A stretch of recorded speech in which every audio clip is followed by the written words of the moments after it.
Just 1 day left in the campaign for the Eden-Monaro by-election. John Barilaro, he's the bloke that was in the race and then not in the race, Deputy Premier of New South Wales.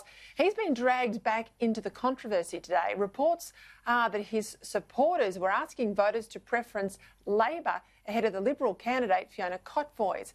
John Barilaro was quick to deny it, though, today. You know, we've got a how to vote card and you can't make it any clearer where it says 1 Trevor Hicks, and let me repeat that, 1 Trevor Hicks, 2 to the Liberal Party, and then follow the card, or for all the voters in Eden-Monaro to decide how they vote. And that article that you're referring to in itself said there was no evidence whatsoever. And did I preference Labor ahead of the Liberals in the 2019 election?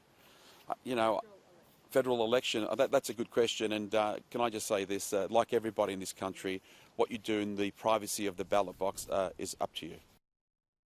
All right, let's bring in my political panel for some analysis. Sky News host of Across Australia, Peter Gleeson from Brisbane, and Radio 2GB broadcaster and Sky News host, Chris Smith from Sydney. Now, I listened very carefully there, Gleeson. There's a thing called name-checking candidates in a press conference. He was good to say Trevor Hicks's name, but he did not say Fiona Cotvoy's. He said the Liberal candidate. That tells you that's pretty serious. Well, the cousins are fighting, I would say, there in Eden-Monaro.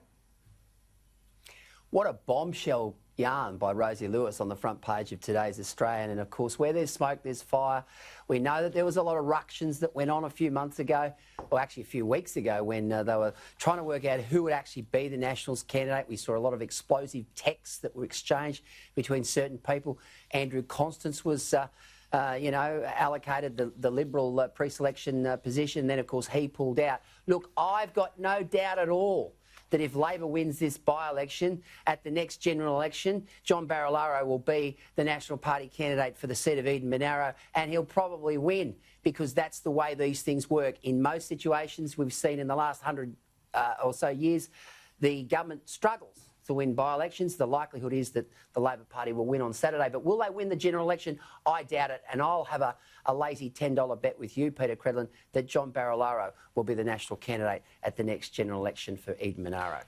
Look, he was throwing his hat in the ring for the NRL job not so long ago, wasn't he, Chris? I mean, he was certainly looking as though he might leave politics at the next election.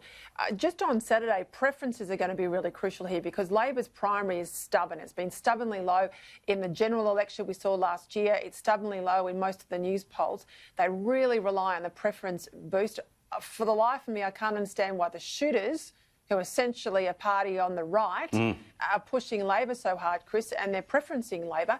Do you think that will be something where the voters look again at the shooters? Because it's relatively, a conservative voter that tends to look at the shooters. Maybe not this time. Maybe that's where the Nationals are getting this boost. Yeah, well, when you start to look at the parties, whether it's federally or in state politics, you've got to probably equate the shooters with One Nation.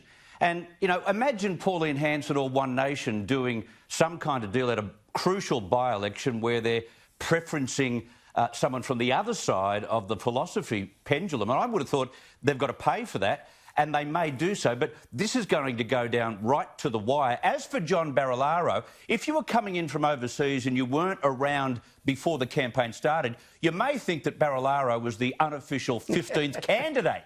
He's had more publicity than the bloke he's trying to push. Everything about Eden-Monaro says John Barilaro. He tell you what, he's got his fingerprints all over it. Don't tell me he doesn't want to be there the next federal election. Yeah, look, he is much loved, certainly in the Queanbeyan part of that seat, so I can understand why they're using him in campaign material. Chris, I want to pick up something you said on radio recently. I was listening intently and I thought I must have got it wrong, but I don't think I did. There's these changes, Revenue New South Wales, they've brought in changes where if you're a welfare recipient, for some reason, you don't have to pay the whole of your fine. What's that mean?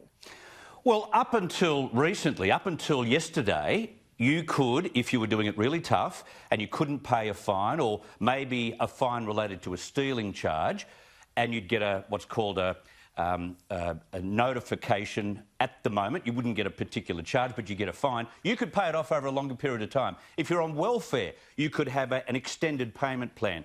This is nothing new. But what has been passed, and would you believe supported by the Treasurer of New South Wales only recently, is the fact that they will get a discount. If you are on welfare and you can prove that you're doing it tough, you will get a discount, not an extended payment plan.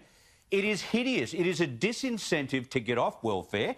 Like, you think about people who come onto welfare and come off welfare. If you know that you're getting into strife and you've got a lot of fines to pay and you can get a discount on the fine, why wouldn't you be incentivised to remain on welfare? It is so wrong. It's like something out of the Labor Party branch in Newtown. They'd come up with this, not the New South Wales Liberal Party, supported by the Treasurer, fair income. And when they say welfare, when you say welfare there, are you talking about just, say, the New Start, the double dole, or are you talking about any sort of government payment that triggers this 50% haircut? Only if you can prove. It doesn't mean that you are on welfare, but you can be on welfare is the point. All you've got to prove is hardship, and they will take every case on its merits and decide not only will you get an extended payment plan, but you may even qualify. You could be on welfare, you may not be on welfare, you'll get a discount. Like, that is dividing the nation. That is saying, hang on a second, if you commit a stealing offence and you get a fine for it, well, hang on a second, you're poor, so you don't pay. But this is the point I was making in relation to Indigenous incarceration. Justice is meant to be blind. That's why you will often see a statue outside of courts of Justice, and she's a woman, with a blindfold holding up the scales. And that's exactly whether you're in hardship, financial hardship. You've still got to pay it. You might get a bit more time, as they previously could, sure, but you shouldn't get it wiped away. No. And we don't...